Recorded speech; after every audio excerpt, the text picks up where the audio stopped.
got a cumulative mass built up.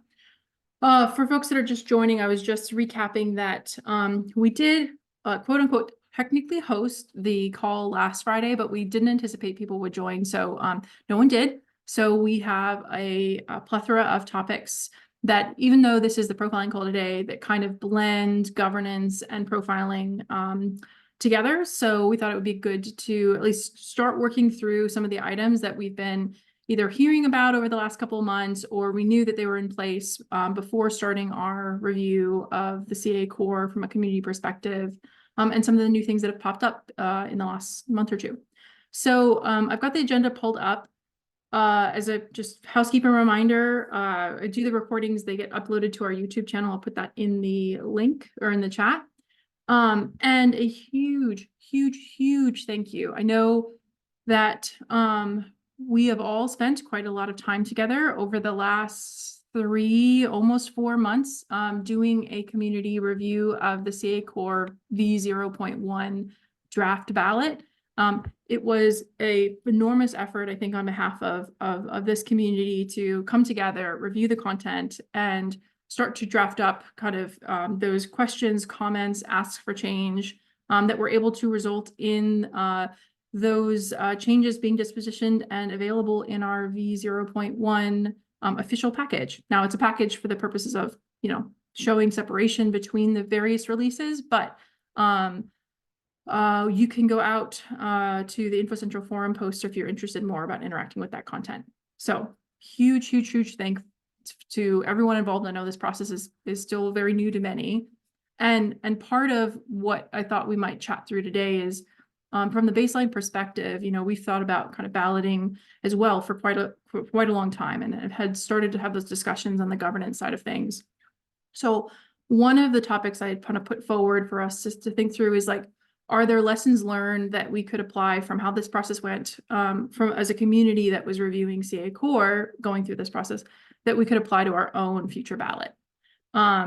And to talk, kind of along that same vein, along any of the items that we had identified as like, I think in the reviews as kind of items, I think we call them backlog items, but it was like items that we had identified about CA baseline as part of our review of like the equivalent CA core profile that we want to talk about. So I thought it might make sense, in these first couple sessions back to think through, how do we want to start returning back to those and making decisions on those, as well as returning to the topics around our project and canonical URL. I have 2 new ones that I've added in around the sub value set approach and community issue items, which has kind of been our kind of standard profiling set of topics that we've had on the agenda prior to us doing the dedicated review since January. So it's a lot. We're not going to get through, obviously, all of this today, but the intent is to form kind of our dance card for the topics that we'll be covering in governance and profiling, for the next number of weeks. Are there things that folks expected or want to see as part of the topics that we're going to start talking through in our newly resumed Friday series that you want me to add, even if we don't talk about it today, just to kind of get it on the list? Are you talking from a profiling or a governance point of view? Either. Right now, this is a little bit of a mixture. So I think what we'll probably do is if you have an item on either topic, we'll add it in, and then we'll talk about whether or not it's something that like we have to go through governance first and then filter down to the technical profiling.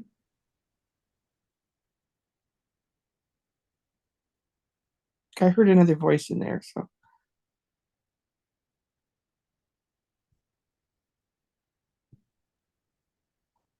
And this one may be too early. I think maybe it's later in the spring, if spring ever comes, is sort of reconnecting with where we are. If you look back to the roadmap diagram and the governance structures that InfoWay and FHIR were putting in place, sort of reconnecting with where that's at and sort of update.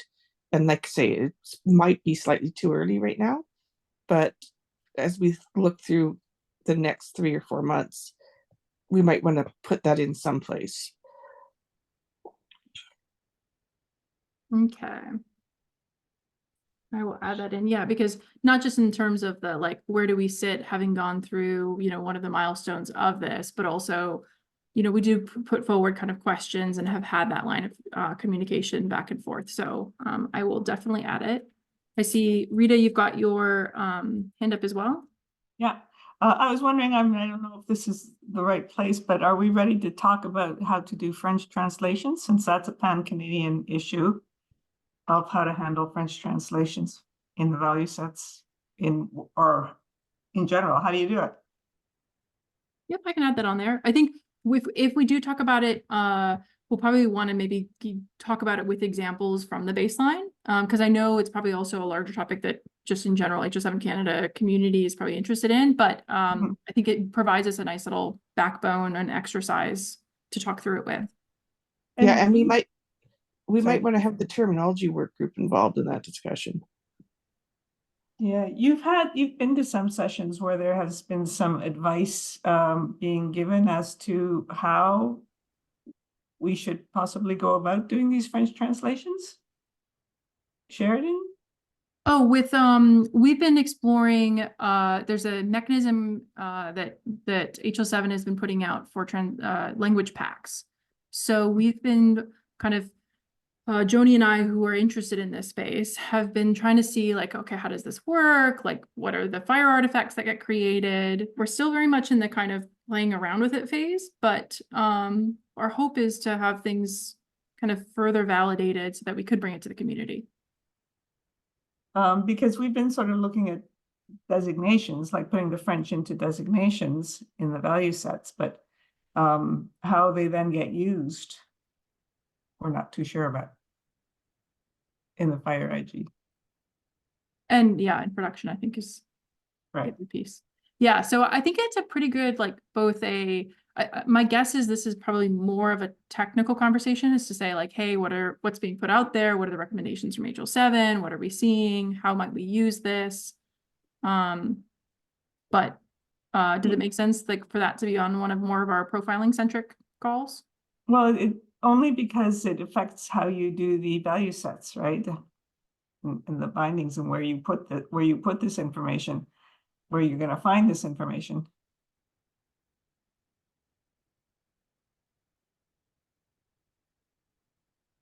What it looks like, how it's used. Okay, what else? What it looks like. Sheridan, has New Brunswick translated the HL7 value sets? So I have heard yes, but I don't know the full scope of it. So I think it was something that Krista from the NRC was looking into to see, like, because it was at a point in time, if there's been like what the full coverage of that is compared to like current state value sets that are out in HL7 right now. I don't have like the exact details of when it was done, and I don't know if we've got New Brunswick folks on the phone, but hopefully we can have a little bit more of those kind of like framing details to help support this conversation. Thank you. Mm-hmm. Anything else that we want to make sure kind of, and we'll obviously keep doing these kind of calls moving forward, but like, this is just a nice little, since we are re-kicking things off, a way of kind of making sure that things make their way onto the agenda in the next couple sessions. Just one suggestion is, instead of saying French translations, it's using multiple languages. Because really, we're not going to do the translation here. We're just got to make it so you can handle other languages than the common one. Good catch. So I've got that, yeah, updated. So language and to Randy's point, I think at least what we're hearing from like the HL7 mechanisms, it's completely independent of whatever language it's in. The same infrastructure is going to be in play. So makes a lot of sense. All right. Well, we can keep stewing on it if there are other potential topics that we want to make sure make their way onto the resume series. I thought we might start because it's still fresh in many of our minds. As of, I want to say 2 weeks ago, 3 weeks. Well, actually, it was more like 4 weeks ago that we finalized and submitted our feedback from the CA baseline as a community into the CA core ballot. But, when I was looking through our governance and our profiling calls in the past, one of the things that we were trying to work backwards from was what do we need to do in terms of profiling changes and governance decisions to get the CA baseline ready for exposure through balloting in this way. And, we've had a look at how this has worked for CA Core. We've had a look at what it looks like for community review and what it's like to be on the other side of it. And I thought, probably no better time than the present to talk about like what we liked, what we didn't like, what we think would translate for a guide like ours, what wouldn't translate given context. And then we can kick into some of the more discussions around still, I think, rooted around what we have some recency on, which is if there were items like, I think there was like a couple invariants that we discussed as part of those community review sessions, like how we want to start baking them into the CA baseline changes. Does that make sense for folks? Anyone opposed to starting with those two topics, given the recency? All right. So lessons learned. Is for the language translation, for some specific code system, they do provide different language support. In that manner, we can see language translation and incorporation. I'm not sure that's a proper word. For example, Loink does provide, they call it a full specific name for all those concepts in different language, like French, German. I'm not sure German is English, so that doesn't matter. Second, just go back to the, even that I think for CA Core now we embrace the obligation concept right now. And based on the previous experience, based on the PSCA ballot, we do have a definition about mass support. But really, when we hands on the operation level, there's no really some solid example or use case to help us. They got a better understanding how to handle the mass support in this use case level. In the manner I just posted, the mass support, missing value, and the suppressed data value, those all copied from US Core. I think that's a really good start point.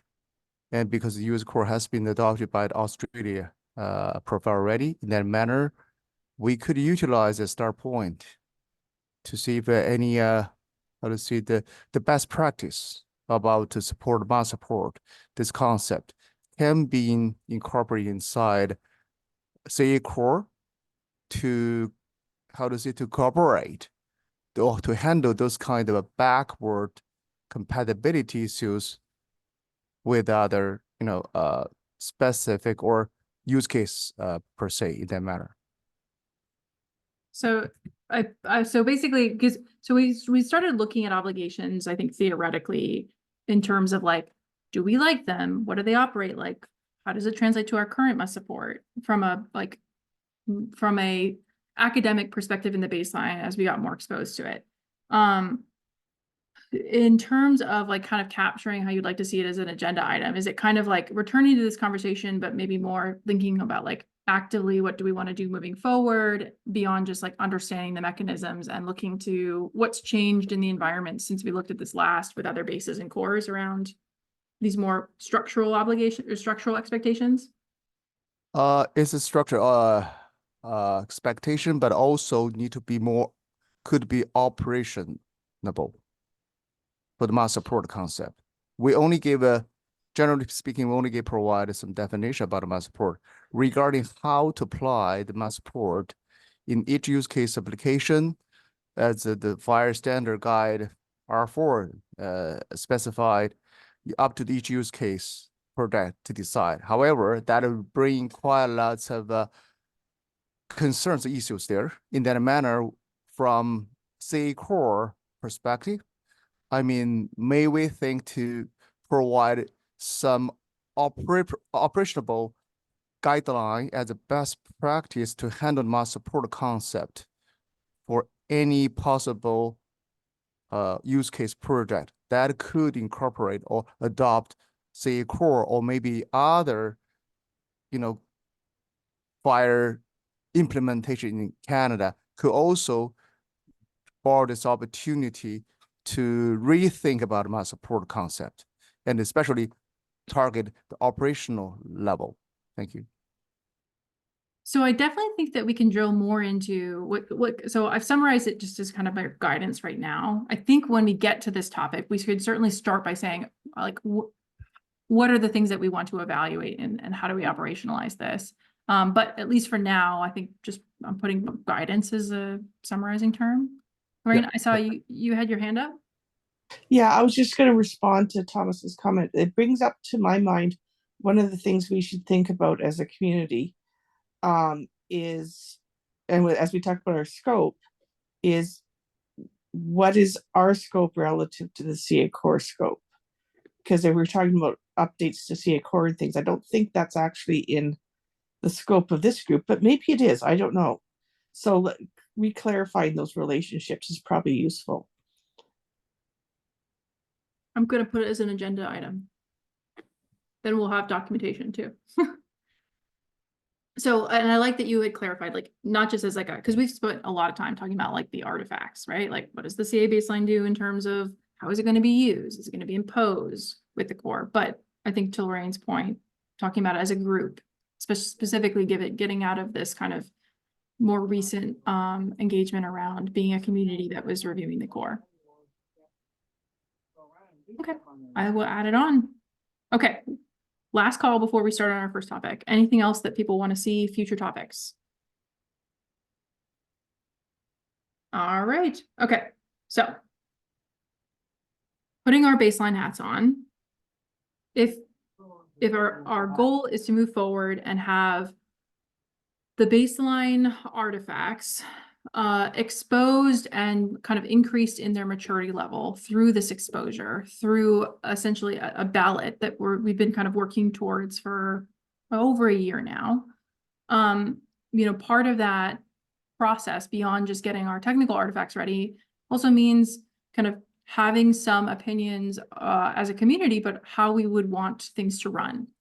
And how we've had now some experience being on the, I think, participant side of things recently with our engagement as a community, and many of us submitted individual comments for the CA Core plus 0.1 ballot.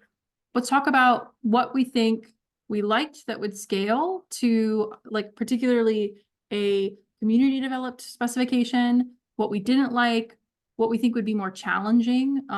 Like, for example, like if we would expect people to do community reviews of the CA baseline, that would be like not CA baseline. To kind of try to identify, are there things that we would want to repeat under our contexts or we would want to tweak?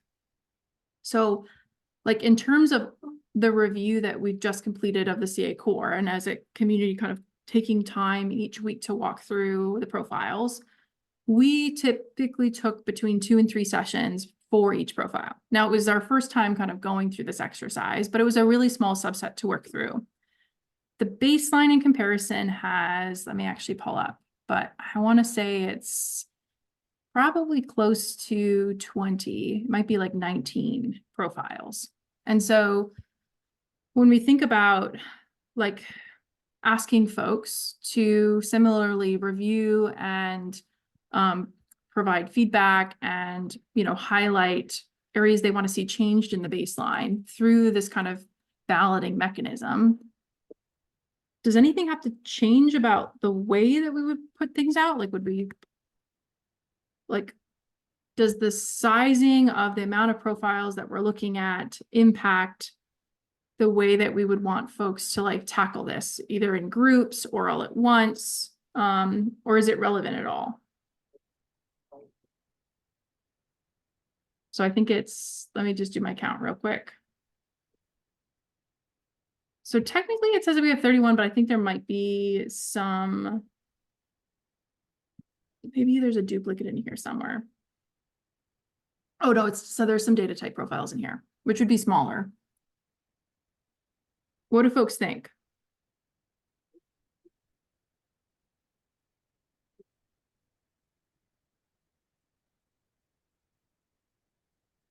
And if you're not quite to the point where you're like, okay, I can talk to this in the context of the baseline, even just like did we feel like we have enough time? Like, if we did this, would we want to see it expanded? I think any type of feedback can help us kind of plan for the things that we do have in common. One thing that jumps out at me from all the stuff that's going on is like, because some of the stuff came through really early, it was easy to get time for it. But when we started throwing all of these things out at once that are currently open for review, there's way too much all at once. We got to get better timing across the different project areas here, because you're really hitting the same people virtually for everything for the most part.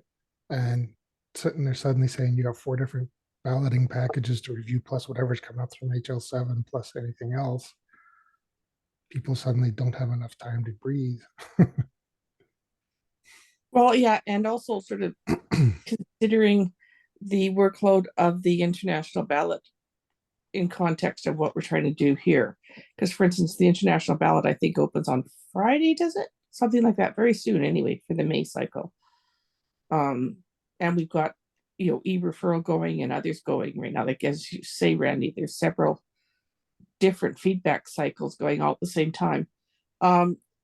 International has made the choice to try to streamline that by making sure that everybody goes on relatively the same cycle with some exceptions for out of cycle ballots and things. I don't know if that's something we want to consider as we have more material coming forward, to Randy's point, trying to think about how we manage that workload of the community.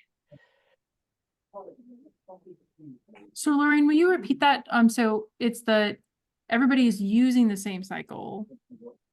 Well, at international, everybody is, unless you get an exception approved, material all ballots through a standardized cycle at the international level, right? Yep. And we're doing it at the cycles as they're ready because we're new at this. But to Randy's point, right now, there's a lot of things all at once. So whether we want to think about how we manage the timing of things or not, I don't know. Yeah, because there's definitely benefits, like having been on the other side of this, right? And helping to kind of facilitate the ballot for the CA Corps specifically. Like there are always benefits when, let's say, from like an administration and a triage and like a timing perspective to having more go out at once so that you're not like, so that you get this kind of, what is it called? Not efficiency of scale, but effectively like, that this is triage week. And so that's what your focus is going to be when you're like playing that position.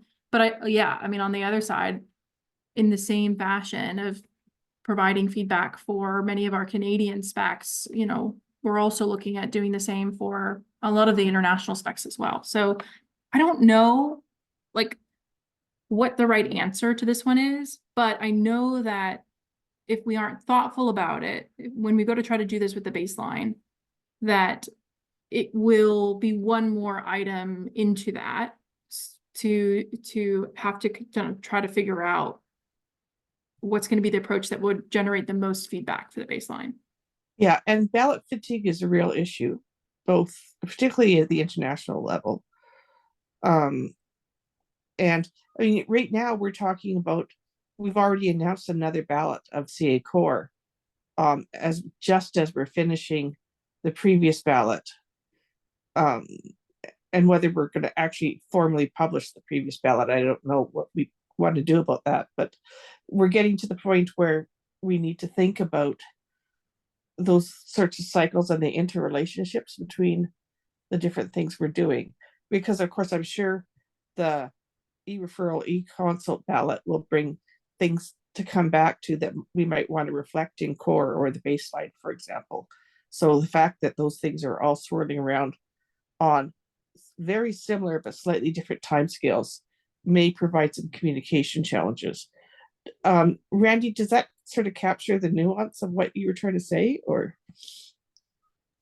Well, partly, and partly like if we're going to go to a system where we're bringing all of these out at the same time, you have to have enough of a review time that people can actually look at stuff. Because I mean, realistically, to look at e-referral, that's going to take a team a good month and a half just by itself to get it in detail and get proper responses. And then you got two other things out at the same time. So when are they going to do those? Because they all got the same deadline. You know, so if we're going to put a bunch of these out at once, you have to think about the deadlines not all being at the same time, giving some, or else make them a much longer review window. So like 4 months or 5 months instead of just 2 or 6 weeks. Like that's part of the trouble, is just the amount of work to get done with all these things being released at the same time or very short with massive overlap times means the hours people have to work on stuff get tied up. And you know, because I mean, to do a proper review, that isn't something that's going to take you 5 minutes, right? And if we want to get valuable feedback, we got to make it so that people can actually have time to do this. Randy, I'm wondering, this is Erez. Would extending the review period is going to be more beneficial than spreading the review periods across the year rather than having all of those adjacent to each other? I'm just wondering if the challenge is in the period of time of the review, or the challenge is that they come one after another and you just overwhelmed.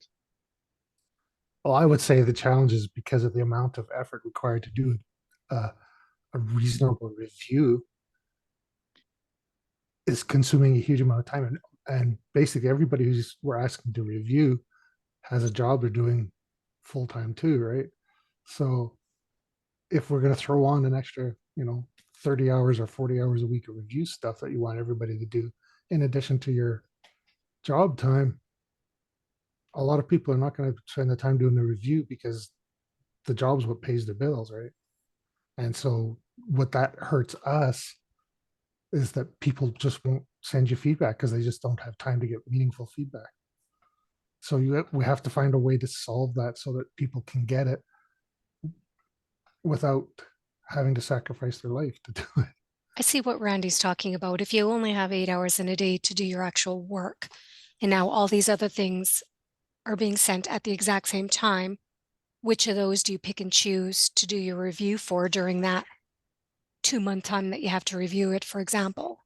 So even if you said you're extending the timelines, you're still having to review, for example, 5 things during that same timeline. So what we're looking at recommending is changing the cycle. So if these ones are January, February, then these ones are March, April, then those ones are May, June, as an example, and spreading them out that way as opposed to the same time, if that makes sense. It does. So it sounds like more about how they manifest across the year in different periods instead of extending the actual review time. Because it sounds like the review time, it's usually spread as a month before you commenting, another month that you propose or comment. It's still working well. It's just that when everything is at the same time, that's what's creating the challenge, if I'm getting this correctly. There's also the time required to handle the disposition cycles too, right? Yeah, the tight timeline, yeah. So you have to allow for the full cycle for these things to go. And then you still also have to deal with that challenge of burning everybody out from even trying. So I'm not sure the solution, but I think right now it's the problem. It's a good feedback, Randy, because we actually started to talk about this topic and trying to find a reasonable solution there. So thank you for the feedback. So if I'm using the baseline as an example that may run into the same challenges, one thing that I have been curious about, and I know this is not something that we can easily measure, but it's around like how many of the folks that we think would respond to the baseline, provide this feedback, and the time it takes them to do their reviews for folks that haven't touched the spec in the past and haven't been part of like our Friday profiling calls versus those that are like much more integrated, right? The folks that have been reviewing condition with us and helping shape what gets decided on that week to week or really every other week based off of our profiling calls. But I think that's definitely like a factor to consider, which is when something is net new and you haven't been working at it week to week to week to say, you know, for patient, I think we should actually consider relaxing this or adding in this constraint.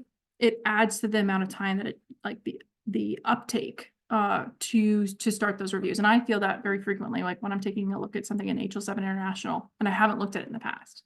But I'd be curious, like, if we think it would be a lot for folks who have versus haven't been involved in the baseline to kind of ask them to do this style of feedback and response. Well, ideally, we want to broaden the number of eyes that are on the material from those that have been, you know, hands-on in the weeds. So making it feasible for people who are relatively new to the material, I think, is important. And that's kind of the problem, I think, when you start throwing all this stuff out at once. And I mean, to be honest, the opinions we really need are the ones that haven't spoken up yet, because Yeah. they're the ones that aren't here regularly. The people that are here regularly, we've already contributed a lot of ideas. So the package will be close to what we think it should be already. It's all those other people that haven't done it. We need to encourage them to look. And by dumping a huge flood on all at once, they're going to just throw their hands up and walk away, I think. Well, and the other thing is making clear to those communities the relationships between things. Because some of the things we're looking at reviewing right now, like e-referral, e-consult, and even the patient summary that we did a little while ago, they're all intertwined with core and baseline, hopefully at least, right? Because they're standing on each other and thinking about the cycles of when we're pushing out changes to something that other things are standing on and how those relationships are working. Like, so like this item, right? So like I gave the example of the kind of, you know, we had a baseline version that was imposed by core that there was a interconnection to, but I mean, this is just as relevant to other guides that are deriving or they have other dependencies on things like value sets. Yeah, and the flip side is if we wait too long, it will be closing the barn door after the horse is out, right? Because there are real major projects going on across the country trying to get this stuff implemented. So if we wait too long, the decisions will already have been made. So when we think about the baseline as something that will be imposed, does the timing that we would pursue a ballot matter as much as how responsive we are to making changes to ensure that we're keeping things in sync with the others? Because in some ways it's like we are we've gone through many packages, we're very responsive, we adjust things over time, even though we've never gone through a ballot before. Does the interdependency that we might have with other projects and with the core, does it actually impact our timing for when we would want to pursue a ballot? If from a technical perspective, we stay on top of keeping things in sync?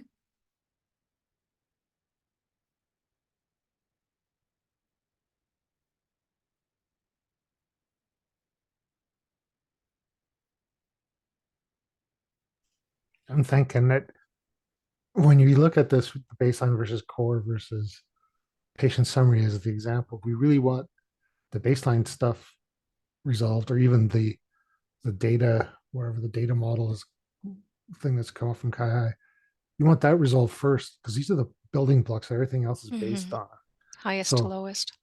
Right. So get these ones out there, get them resolved and back so that we can implement them into the derivative stuff, so that we're not, when we do them all at the same time, we come back and say, oh, well, there's this big change we need to make in baseline, which then impacts everything else. It kind of invalidates the reviewing everybody's done on the other stuff to a certain extent, because either you've getting a whole bunch of reports of the same problem that we've gone back to fix in baseline, or people are going to start sitting there saying, well, all the comments we made are on parts that we just said are going to be redone anyways.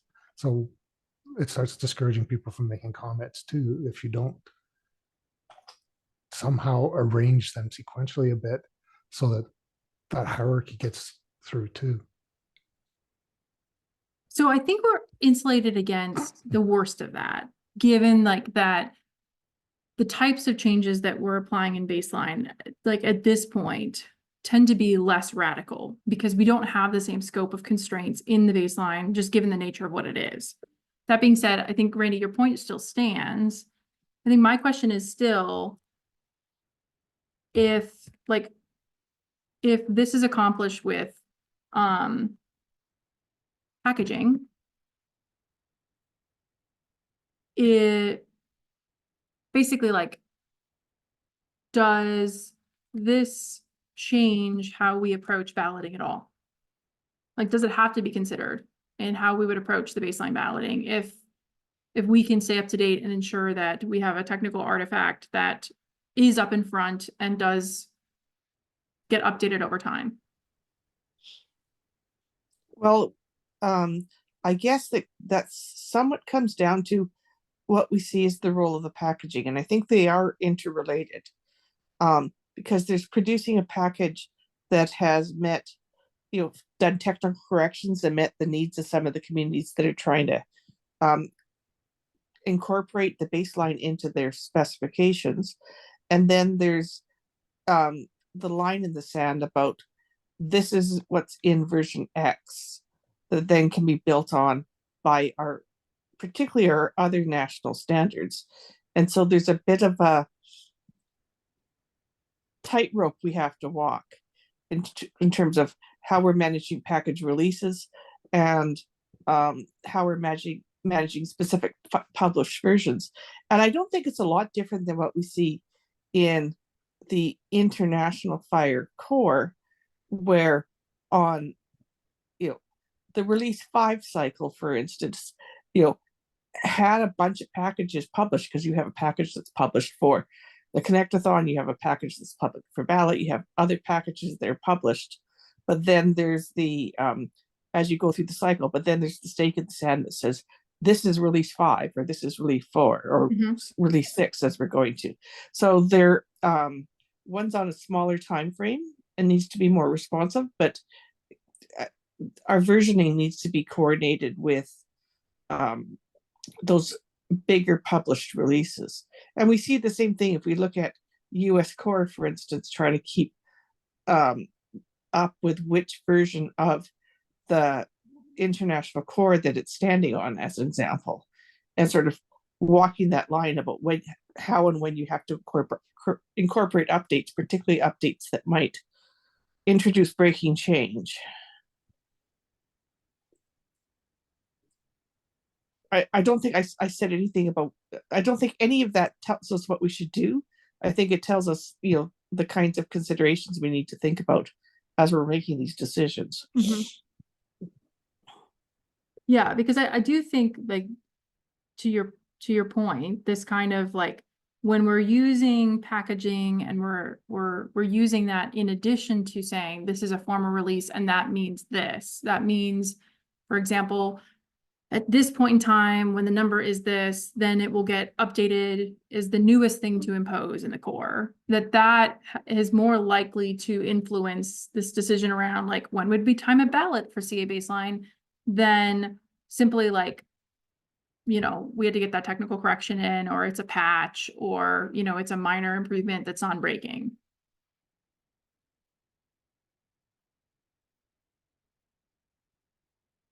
Are there other things that so we've talked about timing quite a bit. We've talked about interdependencies. What about like the community review, the facilitation, the dispositioning? So would we actually expect other communities, like the terminology community, to do community reviews against the baseline? I mean, I know many of us kind of are in both, but would we think that people would repeat our experience that we went through just recently of taking our calls to go through this content outside of the CA baseline?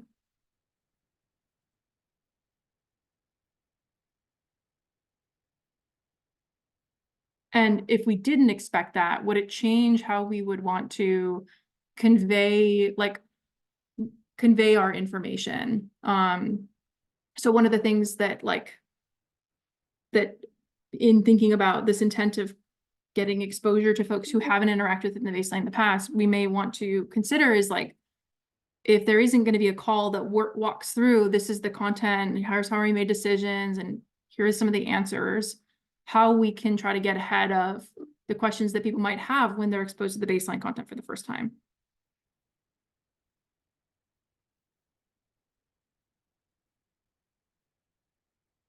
Would we want to, and maybe folks aren't kind of ready to think about how we might frame the process, but if we are going to be putting out, you know, our baseline for ballot in the future, would we expect to triage things as a community to say, okay, I think this one belongs in this bucket, and I think we should talk about this one on this call, like playing the other side of it?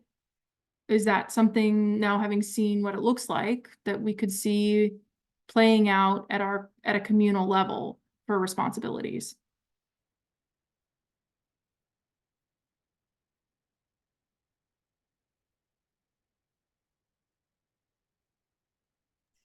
I think the one thing that stood out during these reviews is that we need to make sure that the individuals that have reported something that has to get discussed are aware of when it's being discussed so that they can show up if they're interested. Because we've had a few in there that seemed like they needed to be discussed and whoever reported it wasn't around, right? So the equivalent of requesting in-person resolution at the international level. Basically. Yeah. Or some way to indicate that if you're not showing up, I mean, we have to give a way to tell when people should show up, so at least they have a clue when it's going to be discussed. Mm-hmm.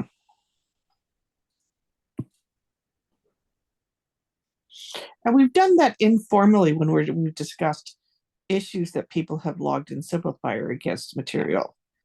But what I that think, equates to oftentimes is just like Mike and I will sometimes look at the agenda and we're like, okay, we should like try to tackle this one and this one and reaching out. Or like in our case, Lorraine, where like you had raised some things with John and we were trying to figure out, okay, which of the sessions to coordinate around when you guys would be available. But I will say that like as a community group, that while that seems small, when you then also say that might be happening across anyone who's providing feedback, I'm like, oh man, how is this? Like, we would definitely need some volunteers to manage that as a community.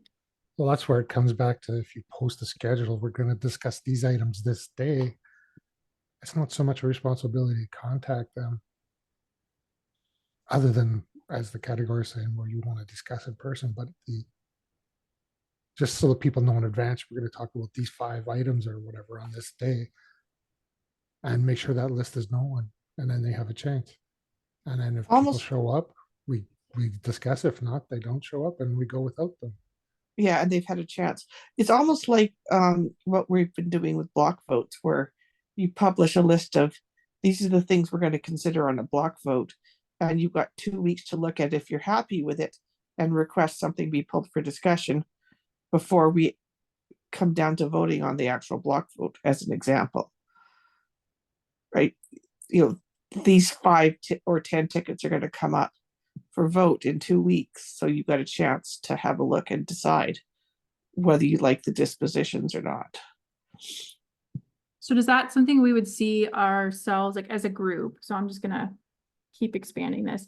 So let's say we go through the process, we get feedback in the ballot, we carve out time on our baseline sessions over the course of a couple, you know, a few sessions to go through and triage this and say, okay, this is the scheduling. We think we should group these together and we should put these ones, and it would have to be kind of in advance. Is that something that folks like feel like we make sense to try to like to have that be a call process? For the most part, it should be. But again, it has to be slightly flexible because some discussions explode, right? Yeah. And in some ways it's a way to deal with large volumes of feedback. And we might not have that problem yet, but we would hopefully get there.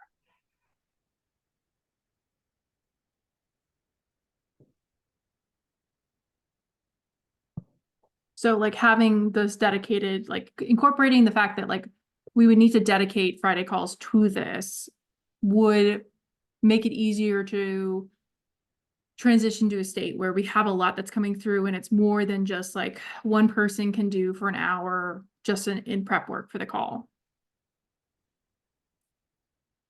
So it's like start this way, anticipating it scales better.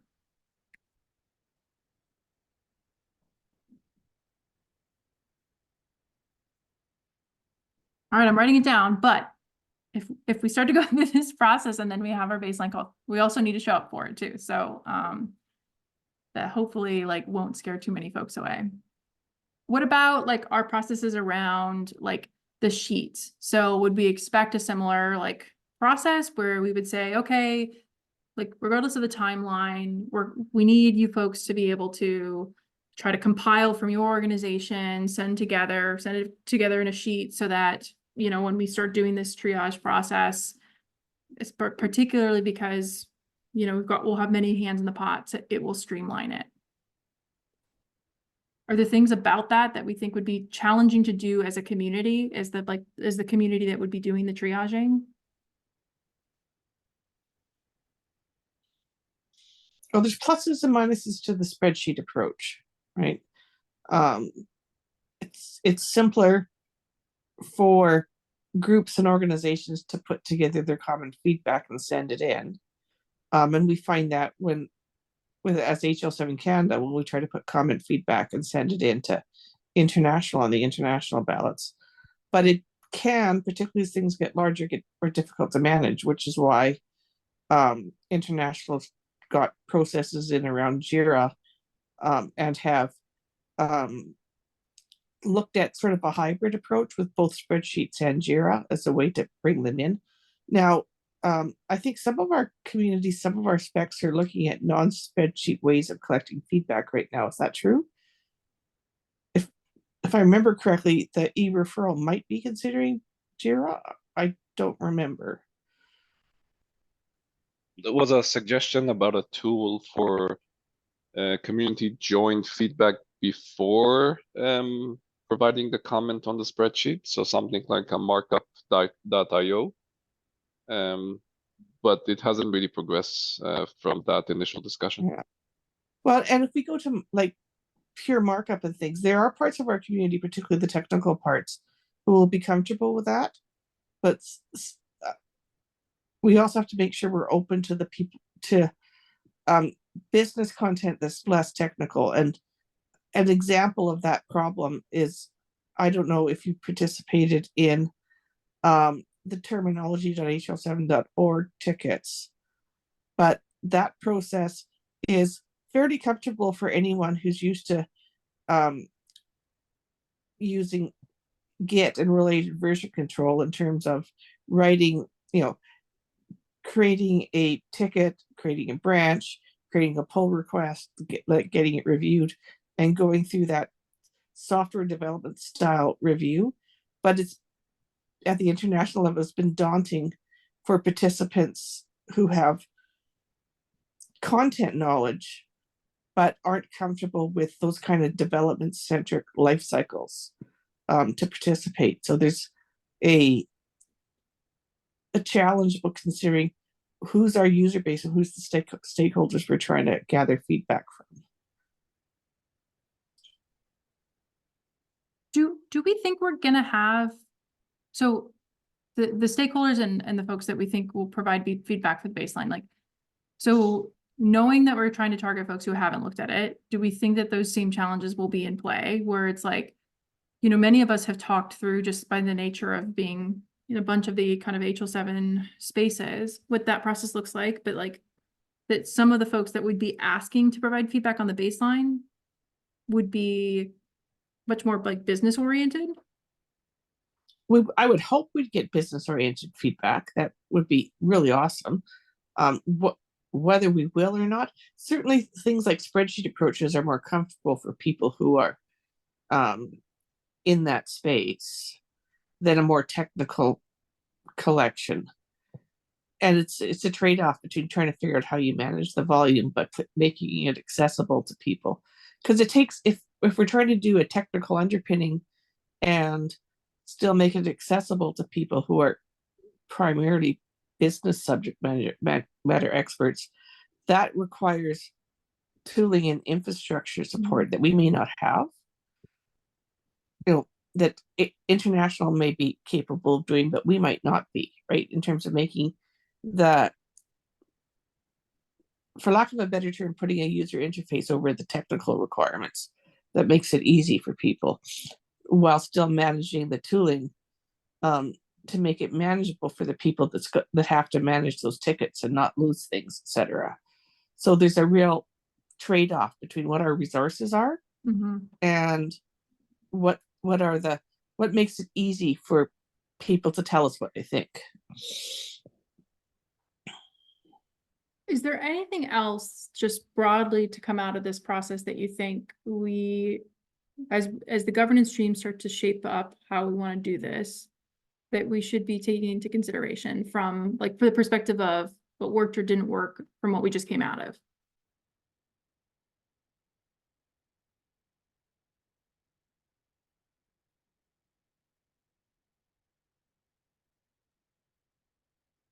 And to be fair, I do think this will probably be a much more governance oriented topic in the future, like to talk through how do we take this piece of feedback and execute on that and put a plan together. But just want to give folks the chance if there were other things. There is, with time in mind, we only have a few more minutes and I'll expand this, but there were a few things that came out of specifically our community review against the core. And like some of them that I pulled from the discussions that we had was there was like a name invariant, and the feedback that was given to the core was try to align to IPA and the way that they are incorporating the data absent reason in this. It's not something that actually we had in the baseline, but I think Lorraine, you had said it's something that we should come back to and say, as a baseline, do we want to also make this change? There were a couple things around like identifier slicing. There was a little bit around like differences in how deep in some of our profiles in the baseline, we went with like sub-element expectations versus in the core. I think one of my big questions is like how do we want to make these decisions? And is it just bring it to the profiling call? We'll say yes, yes, yes, put it in. And like, how do we want to deal with these decisions going forward in the future? Like, how do we ensure that we're bringing back the conversation into the baseline as one of the underpinnings that flows upwards? So first question is, should we make sure that these go into the profiling issue log and just indicate we conducted the review, we found this, and we have to discuss whether or not we're going to make the same change?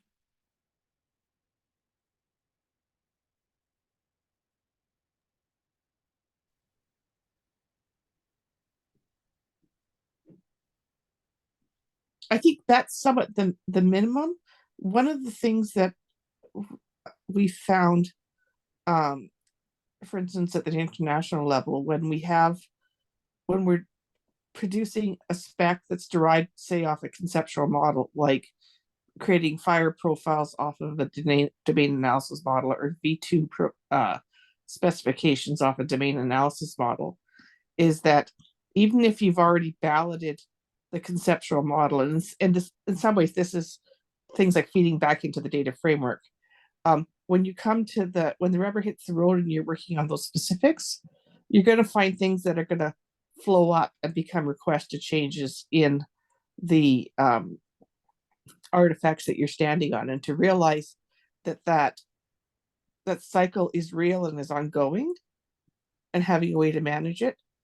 And it may for now be as simple as making sure things get into backlog for consideration on the pieces that we're dependent on.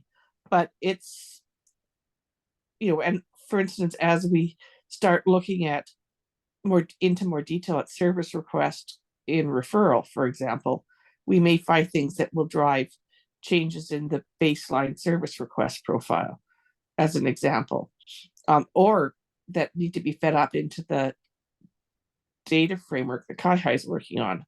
So there's interrelationships between all of these, and to recognize that you can't set one thing in stone and keep it the same while you're working on the other things that are related. You have to at least, you'll definitely get found items that have to be reflected back. It's just a reality of how these things work together. And so right now, like what typically happens is I will, like, if I get an email from the community, I'll put it into our issue log, right? Sometimes other people will submit them. Sometimes we'll undergo like a QA period where we'll like look for things specifically in the baseline. I think like as we think about scaling this, anytime we do these types of reviews, I mean, I would hope that we're kind of trying to push these in and that this becomes our one channel for like, what should the profiling stream be looking at? But I think there's still this question out there around like, what does this look like ongoing when we're not participating in an activity as the baseline where we're specifically looking for these things? Like if we're asking folks, for instance, like if you see something and you are going to put it towards the core, then like someone from the core should like ensure that they're brought forward to the baseline, or that we would be like subscribing to changes or things like that, like how it gets operationalized to look for changes across the fabric. But I think as the at minimum, are folks comfortable if we kick off our next profiling call specifically talking about, you know, are we good to make these changes? Because these are ones that we've gone through the process. We've already identified them as part of our discussions around like, we think we might be actually interested in taking the same approach in the baseline, not just because it's an alignment, but it's a good modeling choice. With starting with that. And then I've got one other one that was raised in December. It was a diagnostic report one that was raised by Piers. He wasn't able to be on today, but that we might want to start our kind of next profiling in the weeds call with. Does that make sense? Do we want to like, so next, technically we were using this one on kind of like cross profiling, cross governance questions. In the schedule next, it's technically a governance session. Do we want to go into a governance session right away? Or do we want to go into like profiling, look at tickets, make the adjustments, and do like 2 profiling cycles in a row?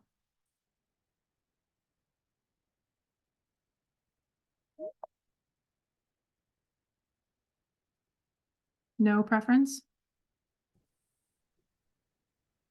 Lorraine, I saw you mute. Yeah, I was sort of waiting to hear in case other people have preferences. I actually think some of the governance questions feed back into how we're trying to manage the details, particularly things like the relationship between baseline and core and that kind of stuff. So, and actually also, and I don't know where things like the canonical URL fall in terms of Yeah. whether it's profile or governance, but I think that one, getting that sorted, because it's going to require small but definitely real code changes for people who've already developed. That one is high priority, and then making sure we are dealing with moving the governance questions along while we do the details, because one influences the other.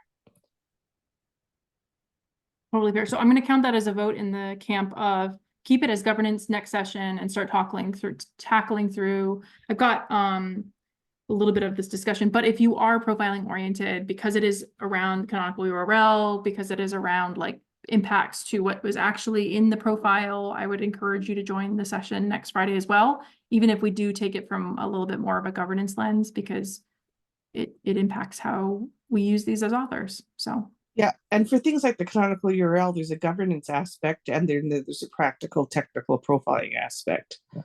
Many of those topics have both in them. yeah. So maybe this is one of the ones that we'll start with on the as like first agenda item on the next Friday's call. And then we will go from there and talk about whether or not the same cadence continues to make sense of every other week. Perfect. All right, thanks, folks. I will stop the recording and I will wish you